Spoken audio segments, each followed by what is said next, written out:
cunts, don't forget to click the subscribe button. You get hit with a bar stool. I mean, you go down normally for the count. I mean, that's it. But that's, you know, he was about 125 pounds dripping wet, and he wants to get in there and dance around, you know. I'll do it for $1 million. Pardon? I'll do it for $1 million. Well, back in Tyson's heyday, I said, I'll step in the ring with Tyson for $10 million. And I would have. You know, I'm not saying that, but for $10 million, he can knock me out or try to knock me out. And now his heyday was 25 years ago, more or less. Well, 25 years ago, I weighed 287 pounds. I bench pressed 400 pounds. I was a mean motherfucker. So I'll give him a hassle for $10 million. But it's done for a number of reasons, and the reason we started it is a year or two ago, we had 3 fights and 2 seminars amongst you kids, breaking thousands of dollars worth of antique furniture, and it's always after I go to sleep, and it's always in the drawing room, but the kids, to their credit, paid for the furniture they broke.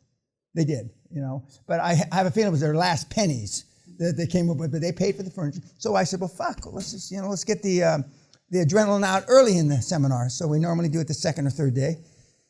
But I mean, getting punched in the face is not like making a cold call. For some of you it is, emotionally, because you've never made calls. You made calls, and you're only 2,000 calls away from being a multimillionaire. 2,000 calls away. And as Andrea said in his webinar here a few weeks ago, for him to do his first deal, it's actually 5 deals came all at once. I'm going to talk about that tomorrow. Because you do all this prospecting to get your sales funnel full, nothing happens, then fuck, they all come at once. And so, but it was 1,613 calls for Andreas, the German kid. But this is more intimidating physically. And as Marcus said, I mean, his energy was drained because we put the pressure on ourselves. And where does that come from? Between our ears. Nobody can make us anxious or have anxiety except us. Nobody can make us perspire from fear other than us. And when the highest class polished salespeople that are out there realize that. And what else about the boxing? I have one comment to make. So I would like to ask him if he thought I could fight, if he would approach it differently. And I would suggest in hindsight he would. Because he was telling me he does jiu-jitsu and he does this, he does that. He take it easy on me, and I'm telling him, take it easy on me, But in reality, if it was jiu-jitsu, I would beat him up. But let me try to connect the dots. I guess what I'm trying to say is, one thing that Dan always says is, the deal is not done until the money's in your bank account. So if you're going to do all that work for the deal, relating to the fighting is not to ease up after LOI is signed or after the bank agreement with the terms or until the money's in your bank account and clear. So, Audrey Boxing, he should have taken anybody, even someone as small as her, very serious, because she could knock him out. And I'm probably bigger than him. So he should have taken me very serious. Even if I never... I took you seriously, because I knew what was going to happen. Yeah, the QLA is a street fight. Oh, I know it is. No, that's exactly right. It's not Marcus of Queensberry. I mean, which are the official rules that the Brits put down a couple hundred years ago about boxing like this. But in those days, no kidney punching. When the guy went down, you stepped away. A few of you, because of your street experience, had a tendency to want to leap on the guy that was up against the ropes or leap on the guy that was on the ground, which is not Marcus of Queensberry. And I'm sure that the ref explained to you, which you're supposed to step to the neutral corner. But when you're in that thing, you don't remember the neutral corner until he points, really, because adrenaline's pumping. And for some of you, it's the first time you've ever been in that kind of contact sport. And when I tell you to go out there, and a lot of guys say they take martial arts, well, unless it's full contact, it ain't worth a shit, in my opinion. And I like boxing because you get hit, But if you're pulling punches in Taekwondo, if you're pulling punches in that, I mean, it's not the same. My money's on a street fighter versus a trained fighter. Yeah, well, I mean, I would normally agree with that, but I mean, there's a lot of trained fighters that are really good, and they know how to street fight. They've just uplifted their game to fight in the ring. MMA, why do you think MMA is so popular the last 25 years? Because of the lack of testosterone of the average man. Because they're living vicariously through the guys in the cage. And we've had MMA guys come through the program.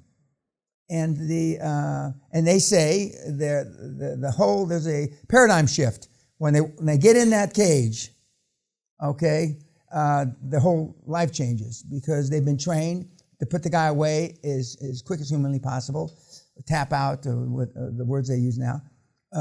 But your job, remember I showed you the shark eating the seal or whatever it was eating? And the guys that came out smoking, the guy that did the deal in 73 days, he came out smoking, he came out swinging, better than he did, fighting you, somebody 1/3 his age, but he came out smoking and he didn't stop until the deal was done. And most deals die between the LOI, the term sheet, they die after all that stuff is set in place, not before, because you let up. You let up. And because you're so hungry to make a deal, you often will make a bad deal. And some of the deals that we've looked at so far are bad deals, the deals that you brought here to hopefully close. Now you're either going to walk away from them in some cases. In some cases, it's the best bet for you is to go back and lowball, with a shockingly low offer. And but many of the deals, it's very difficult to resurrect a deal that you've been talking at, $3 million, then offer them $1 million. Once in a while, they'll say yes because they're more desperate than you think they are. But most of the time, you've spent has been wasted now on these deals because you're not going to be able to resurrect them. You won't be able to resurrect them. I mean, the baby's dead and rigor mortis is set in. It's just you don't know it yet. But it's a great experience. When I stopped being the ref, because we had a couple of big guys, 260, 280 pounders, and one got knocked, and he and I got knocked almost out of the fucking ring together. And so Sally says, and then you got to stop dancing around there because I don't dance as quickly as even those 260, 280 pound guys. But it's a great experience, and it's a great experience to witness, to see the emotion, the drain, how they look after they get out of the ring. They're all happy when that bell rings. I mean, we hardly have a guy or a gal that hasn't been happy. Because anybody can knock out anybody with one punch, just about. And although we've had plenty of knockouts here and busted bones and stuff like that, but we had nobody. The first time we boxed, we had a guy, you know how you see him when they jump in the ring, they slide under the rope and they kind of slide on the belly and they get up in the ring? We had a guy dive right into the iron pole. Knock cold.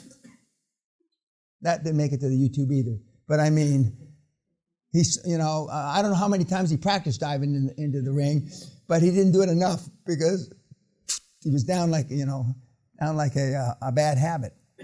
What else? Any other commentary? Okay, now about our deals. I got a comment. Yes, sir. It was interesting because every hit I didn't feel. There's only one hit I felt. And when I felt it, it was like I had a response. Either I can fall down or keep going. So it was only one hit that I actually felt. Your adrenaline the whole rushing, time. yeah. And when I responded to that hit, I stayed up and I was able to get through the whole thing. Yeah, most people, they've done some surveys years ago about they don't feel the knockout punch when they get knocked out, the punch that actually knocks them out. The anticipation, and then they wake up, because even at the people that took it the least serious had adrenaline rushing that wasn't normal. Had adrenaline rushing. Like the beast from the last group, I said that the best way for us is for you to set him up and hit him from behind with a cricket bat. Okay? And then when he goes down again, make sure I hit him again so he doesn't get up. Because back in my youth, I've knocked guys out. I thought I walk away like in the movies, and I'm being choked out because he got up again, ran. Of course, none of my buddies said, they were, hey, Dan, turn around. You know, your mates that have got your back. Nobody turned around, and so, but yeah, it's good to get your adrenaline running like that. And that's one of the reasons we have in your reports, if you remember, what did you do to scare yourself? That's the whole purpose for that. Because most people don't do that. And some people say, I can't be scared. Well, I'll show you how to get scared. Okay? You can be scared. But you don't, you know, not everybody has to jump out of a plane, skydive. No, you know, not everybody has to do some of the things that some of the guys do. Of course, that stuff costs money. So you can scare yourself. We've had guys, and I'm not recommending this to anybody, go into Starbucks, Chicago, wearing a diaper by the Loop, the Starbucks by the Loop on Michigan Avenue, wearing just a diaper. Okay, we've had guys naked on Madison and 54th Street in the intersection, lying in the middle of the intersection, naked. Didn't even get arrested in New York. I mean, I can give you shit that'll scare you or make you uncomfortable, you know. So don't tell me you can't find anything. You know, Marcus is thinking about that guy naked in the middle of 54th and Madison. We've had guys, again, I'm not recommending this, little guys go find a big guy in a bar and pick a fight with him and get their fucking ass kicked. You know, I'm not recommending that either. But there are ways to scare yourself. But you want the adrenaline to respond when you want it to respond.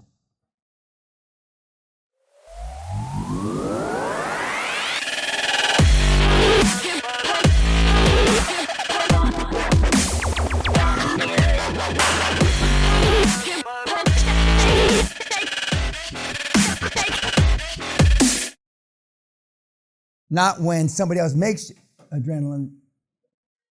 You want it to do it yourself. You want it to be a conscious effort on your part to get pumped up.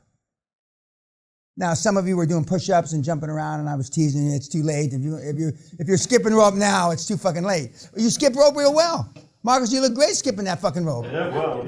I mean, and he went backwards and all. Well, it didn't do him much good. You were skipping rope. You were skipping rope together. You know, and then all of a sudden when he found out he was going to fight with you, you know, this is the wrong guy. But and some of you were push-ups or press-ups as they say in this country, and some of you went to do some dumbbell bullshit. Or, you know, it's too late. You know, if your body wasn't used to this stuff, you're not going to be able to get yourself tuned up in, you know, a few minutes. But that was nervous energy. That's nervous energy. Anything else tonight?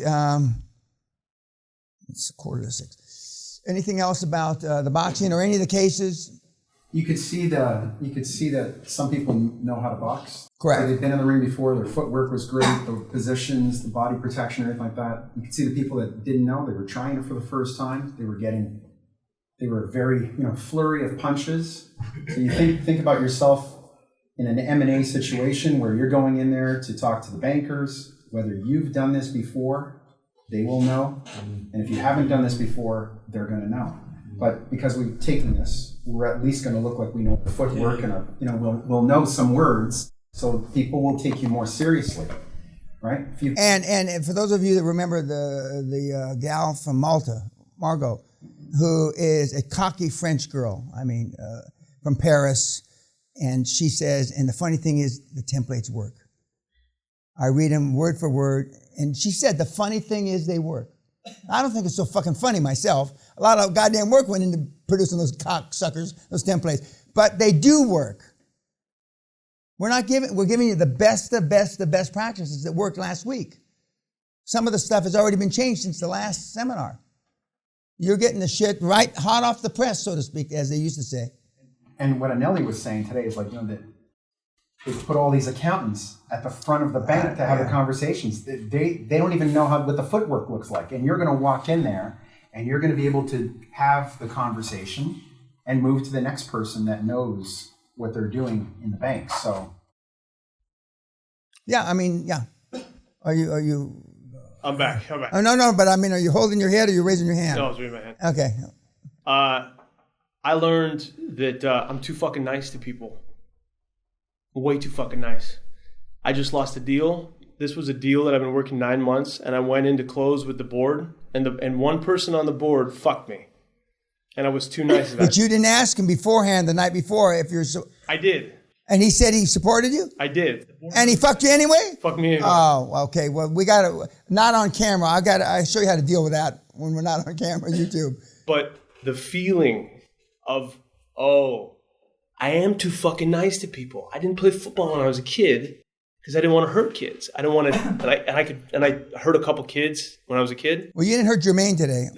I can fucking guarantee 1,000%. I'll put money on it. I was too fucking nice to Jermaine. I should have come out swinging hard as opposed to being like, all right, here we go, play around with each other. I should have come out fucking ready. Yeah, well, we all noticed you didn't. Exactly. He was ready.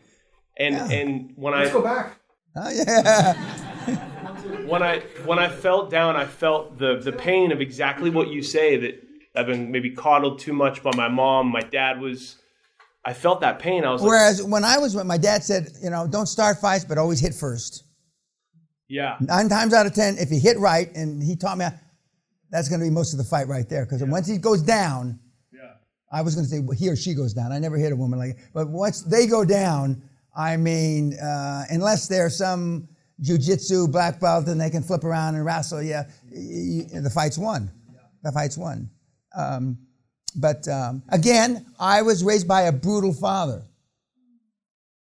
Brutal, savage. He was the brutal, savage one, not me. Okay? But some of you that have come to the seminar have never been spanked, yelled at, any of that your whole life. You've never been reprimanded, severely reprimanded. And it shows up in the rest of your life. For those of us that came from the hood, I mean, you can't get to school without getting in schoolyard fights. I mean, it's impossible. Or maybe today it isn't impossible. But certainly when I was going through it, and most of us that came from that, that background, have been in fights before. And you follow the templates, as Margot would say, and funny thing is they work. But you practice them, just like people that look better in the ring today have been in the ring before. Some of them, actually, I don't know about this group, but some of the kids actually, box a couple times a week. Yep. Someone mentioned improvising, and the funny thing about being in a ring is you can't really improvise. So you can't use your elbows, you can't use your knees, you can't kick. All you have is your hands. Well, you tried to a couple times, I noticed. Yeah, I did Muay Thai. Yeah, okay. I noticed you tried, but anyway. And some of you realized when you were going to knee the guy and when he was going down, you stopped yourself. But we've had guys not stop themselves, and that's out of the YouTube, That's all we need is somebody getting, we had a guy, which was on the YouTube, he was, lost his vision for 2 hours. The guy kept on hitting him like this, and his retinas were, not diffused, but I mean, loosened up a little, and he couldn't see. And yeah, not just Botox. He needs Botox. We can fix him up with Botox. Okay, anything else? 7 o'clock in the pavilion, it's fish and chip night, and is it the cocktails where they close the curtain? No, not tonight. I gave you bad information earlier. I'm the last to know. Fake news. What? Fake news. No, Fake news. the facts have changed. Pardon? Facts have changed. Thank you, Raymond. The fake news, facts have changed. Yeah, question. I have a question because we were discussing this earlier. When you raise your kids in a world like you were well off, money, I know that world. From raising the kids, I know it, not from when I was growing up. How do you prevent from, other than beating them, from them becoming snowflakes? With great difficulty. But there's a reason why rich families send their kids to certain schools. But they're hoping that the goodness of wealth rubs off on them and not the badness. Unfortunately, there's no control. Our kids went to some of the best schools on the planet, for that matter. And our daughter acquired more of the good habits than our sons. It's that simple. Our daughter acquired, and without going to jail, as she was standing. And I didn't have to go to jail 3 or 4 times like the boys, which means her brothers. Okay? But it's a crapshoot. It's a 50-50 crapshoot. But at the end of the day, the kids see what you do, not what you tell them to do. And so, I mean, and I'm telling you to be, goody two-shoe parents, because goody two-shoe parents, in my judgment, spare the rod, spoil the child. Now, at the other end of the continuum, my dad beat me, so he could have eased off a little on the beating. But as he used to say, he says to his brother and sister, well, how's your crack whore daughters program working out? Or how's your heroin addict convicted felon in San Quentin's program working out for your kids? My kid lives in a fucking castle. Now that's a hard thing to retort to. What does his brother and sister tell him, older brother and sister? What do they tell my crotchety curmudgeon father back then? Their program's not working out, is it? Crack whore daughter, heroin addict, convicted felon in San Quentin. And me, loud, vulgar mouth that lives in a castle. That's got a lot of money. You take a choice. My dad learned to live with my bad words. Of course, he spoke worse than I did. So he didn't have to learn much, And I haven't heard that word since I was in the Navy, son. But we can't go back. Whatever happened to you beforehand, is part of your baggage. Now, some of you have turned your baggage into a plus. I've turned my baggage into a plus. I could dwell on my dad beat me, he'd be in jail now for child abuse. I could easily dwell on that, but I don't, because the one thing my dad did, infect me with, if you will,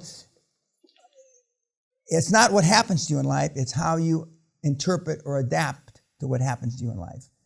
And all those beatings I got, and sitting with a dunce cap and being called all the names I was called, I said, there must be a reason for this. I'm going to be tougher. I'm going to be stronger.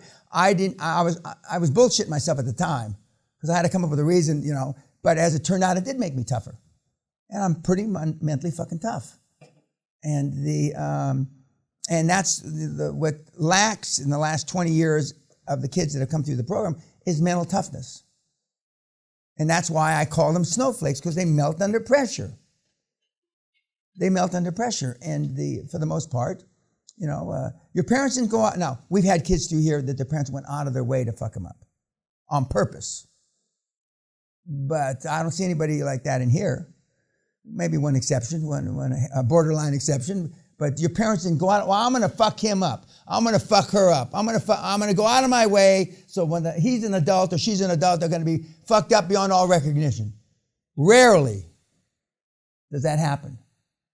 Once in a while it does. But we've had a guy who was chained to a radiator. Got a scar on his face like this. Chained to a radiator, and where he burned his face since he's 3 years old. He's now 40 years old, rich. He could easily get the scar fixed, easily. But every time he shaves, he wants to remind himself. And if you're talking to him, the scar's on this side, make sure he stands like this to make sure you don't miss it. That's his badge of honor. It's a sick, fucked up badge of honor, but that's what drives him to make money. The key of that little story is you will find your badge of honor, the thing that makes you the most proud. It may not necessarily be money, it may be numbers of deals, it may be, there's a whole myriad of things it could be. But right now, you focus in on your Achilles heel, the things that you've done wrong. So now you have the tools. As I've told you, you can be the leader of the orchestra. You can be the conductor. And we only need one, possibly two of the financial tools, and I don't like to use the word toolbox. We only need two of them. Really, we only need one, because a motivated seller isn't a tool, but commercial debt is. And if you want to supplant commercial debt, it's with seller's finance. Okay, any questions from anybody? Okay, we'll see you at dinner at 7. And good job, though. Everybody should get a hand.